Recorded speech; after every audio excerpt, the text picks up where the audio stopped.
Hello, my name is Sophie Meiers. Thank you for telling me to talk. I remember back when I was a carefree child, completely infatuated with the world. I spent most of my time getting scraped up and bruised, climbing trees and exploring the mountains that surrounded the house I grew up in.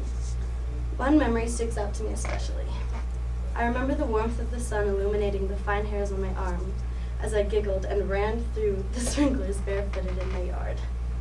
I can faintly remember Carlos Santana blasting through the open windows of my old home. Every single time I hear that song now, nostalgia washes over me, and I'm transported back to that day, my tangled hair, and my heart hammering in my chest from the adrenaline that the cold water and running caused me.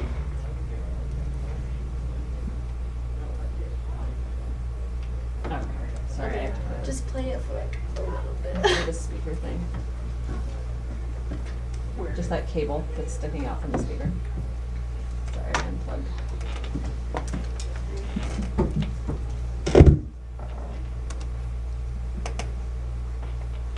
Just point at me when you want me to stop it.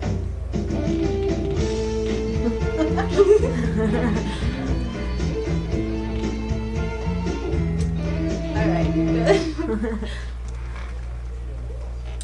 Music has always been an extremely central part of my life. I began writing songs before I even got to elementary school, and I always found myself fascinated by the emotions that music was able to show me. This fascination has led me down many rabbit holes, and has eventually resulted in my life completely revolving around music. When I listen to music, I don't just listen to it, I immerse myself in it. I reflect on the metaphors, the chords, the memories, and the emotions behind these familiar songs. I listen to the music from the perspective of the musician.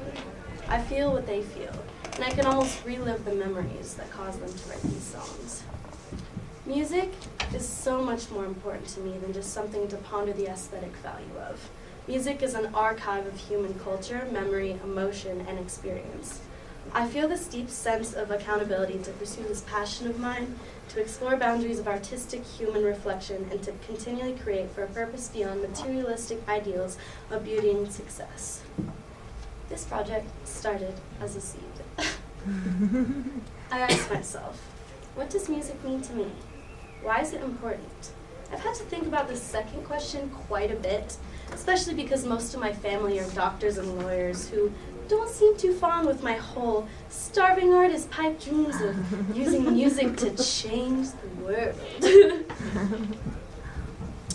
I've really had to consider and ask myself if I really want to spend my life pursuing what I love rather than an automatic safety net of having a college degree and a job to rely on. After I spent a lot of time thinking about what music means to me, the questions multiplied. I began wondering how music reflects society. What does music say about humans? How has this artistic creation changed the world in the past? So this semester at Animas High School, I've spent my time pondering the question, how does music influence society? Me, being a total mess, stuck in a state of constant existential crises, yes, that's plural, am in no way, shape, or form equipped to answer that question. Not even with all the caffeine, deep reading assignments, work time, and viable sanity in the world. I was encouraged to attempt to focus my kaleidoscopic, philosophical, vague ideas into a concise and clear focus. I needed to be able to at least tangibly be able to wrap my head around what I will spend the next couple of months attempting to explain. So after a couple hours of revisions of my research question, I decided to focus on a genre of music that is extremely special to me, as well as extremely influential throughout the course of history. Jazz. My question, once again, evolved to how jazz impacted society. I began researching academic articles, documentaries, literature, and the music itself to gain a bit of background research. I looked into what jazz technically is, how and why it emerged, how it became wildly successful, and the social political climate during the time that it was present. I quickly discovered what my intentions and existing knowledge had already showed me. Passionate, raw, unfiltered music became the spark that lit the fuse to jazz's momentum as a cultural movement that distinguished itself from any other popular genre of the time. Jazz music is defined as a distinct music originating in New Orleans around the beginning of the 20th century and subsequently developing through various increasingly complex styles, generally marked by intricate, propulsive rhythms, polyphonic ensemble playing, improvisatory, virtuistic solos, melodic freedom, and harmonic idiom ranging from simple diatonicism to chromatic atonality. That's a lot of words. Jazz music completely changed the world by combining many different types of music and cultures, legitimizing African American art, and inspiring a new generation of young artists to pursue what they thought they deserved. Jazz didn't follow rules. Jazz broke barriers. Jazz music provided eloquence and technical mastery and an understanding and respect of the rules, while at the same time kind of just stabbing back at these ideals of like what was good and what wasn't. Jazz music in nature was built off of its idea of artistic freedom. It was a music that spoke for itself. Jazz combined many different types of cultures and music in a way that nobody had ever really experienced before. A genre of music that celebrated every culture's differences helped to dismantle segregation in a time of Jim Crow laws and following the abolishment of slavery. Before jazz, the mainstream and a predominantly white music industry always regarded African American art as a lowbrow art form. Jazz music is extremely complex, requiring extensive knowledge of music theory to execute. It was a contradiction. The elegance and precision combined with the scattered and impromptu nature of jazz made a hybrid type of music that devoured the underground with such a passion and found its way into a mainstream. People began taking African American musicians and artists seriously. Musicians like John Coltrane rose to fame and became figureheads, leading the next generation of new artists. In many ways, jazz music was able to legitimize African American art. Young artists were inspired and motivated to demand the validation, success, and recognition that they deserved, as well as an even deeper-rooted validation of culture and identity and a very personal artistic level. Music is very personal. It is very individual and unique to the emotions of its creators. I like to think of art as the soul's dialogue with itself. In many ways, the vulnerability of music was able to open closed perspectives towards more open ones simply because of its rawness and the empathy that resulted from unfiltered emotion. I cannot even begin to describe how jazz has inspired me.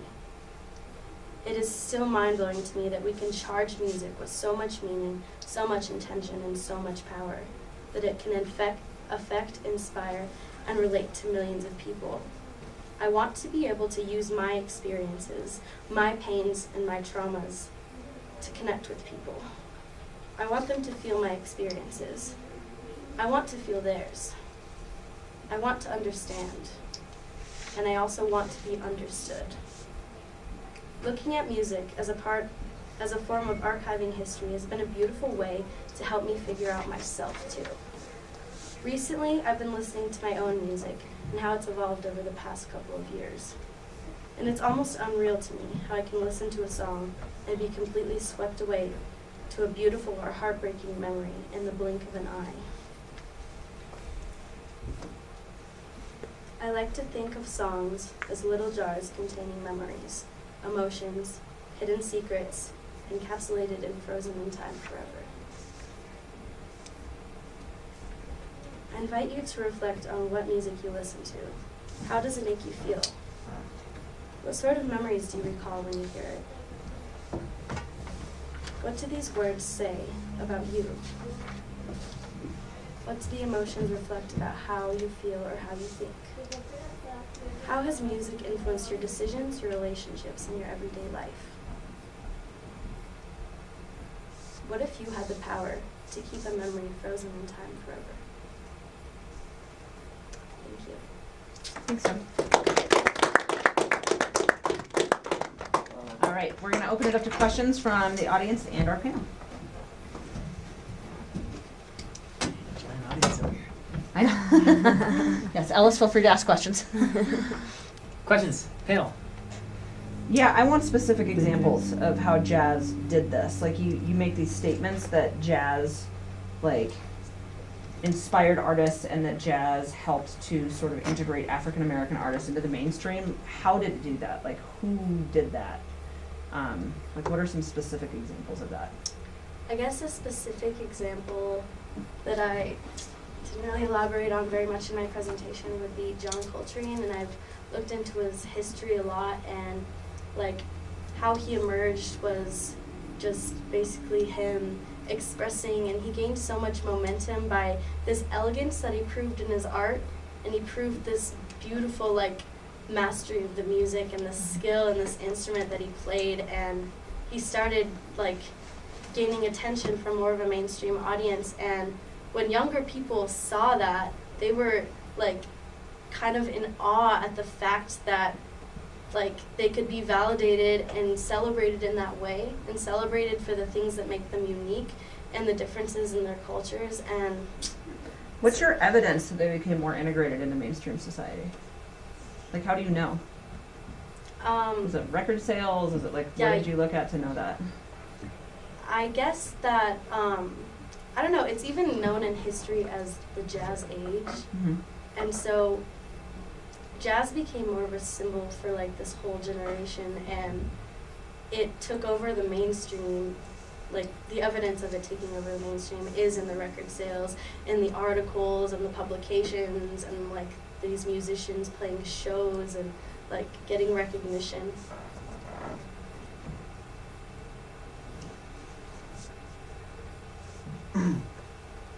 Are you saying that like the jazz culture originated in like the African American communities, or do you think that the fact that this type of music was more diverse was simply because, like you were saying, it was right at the end of segregation, like it was I feel like somewhat of a turning point?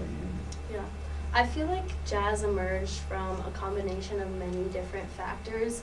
If you look at like what jazz actually is, there's a lot of European influence with the way it uses melodies and harmonies, and also a lot of African influence with the way it uses rhythm and the way that it uses an instrument to express itself like a voice. So, I mean, it kind of emerged when there's this, if you go back to New Orleans, it's a port city in a time where there's so many immigrants pouring in, there's so much new life, like America is bustling, and there were just so many different types of people that were playing their own identity, like with blues or marching bands, and it kind of just like blended together eventually to create what we now call jazz. Do you think, like, so you were saying how this is, jazz kind of, it was African American people, they're expressing their culture is infused into their music. Do you think that contributed to society becoming, like, driving towards more, like, equal rights with different races? Do you think music had a large contribution in that? Yes, definitely. I think that the very raw, vulnerable nature of music made it easier for people to, like, relate to in a sense and accept, and it's easier to see through the eyes of someone who's like, for example, demanding equal rights, and hear that and like hear it in the lyrics and the tone and feel that. It's much different than just like growing up in a bubble, you know. They were exposed to the music, they were around it, and they enjoyed it, and that began to break down like social boundaries as far as like people integrating in a like, I don't know, just a bar complex. And can you give a couple examples of maybe pieces of art that did that? Like any songs that come to mind as kind of turning point? I think of John Coltrane's A Love Supreme as a really critical turning point that exemplified these like boundaries coming together, and like even the lyricism and the metaphors that are just in the album cover itself, it began to like pick up a lot of recognition, especially in like different movements such as the Harlem Renaissance. That was all about like African American literature and poetry, and that was definitely a big part of it. Sorry, that resolves. My other question is just like, can you give me a general like time frame for this? Like when you're talking about the emergence of jazz, I don't actually know when that happened. So this is the early 1900s. Okay. Yeah, around that time. 1920s, roaring 20s were like huge for jazz music.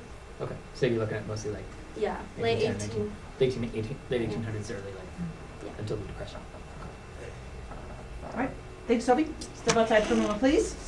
Okay, awkward clap panel, like we do for everyone else.